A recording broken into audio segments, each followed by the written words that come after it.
Turukujaguza ekiro cy'abakazi twagambaho na Pamela Asimwe orukora omurimo gwa kondakita bwa baasi nagira ngo kora omurimo ogu gubasize kumusyaho ebirungi bingi.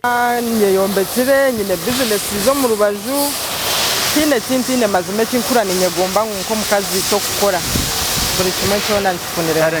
Yayongera atushobora okuyatungira ekiteekateeko cyo gukora bwa kondakita bwa baasi akasigaho endijo mirimo. Tihariho ebire bitariho omurimo ogwo kushanga ngo tihariho kushomana munongo ogwo kushanga ngo nokwata omusente noboshomereho konka handi tigwine enshonga buzima yonka gutandika ndi kugutina ndi kugira ngo ogw'abashaija konka eshaha yate nindeba amazima ningukora gye tihariho ntandisa y'omukazi ningasha omushaija aha murimo ogwo. Pamela yahiga abakazi obutatina kukora emirimo erikurebuka kuba ey'abashaija ahabw'okuba tahakiriho omurimo ogukozirwe kuba ogw'abashaija bonka.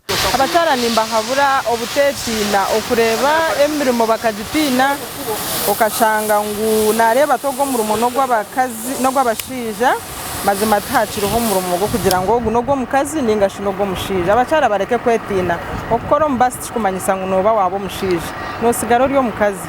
Twamubuuza omuringo oku abashaija barikumutwariza aha murimo gwe kandi oku nuko yatugarukamu.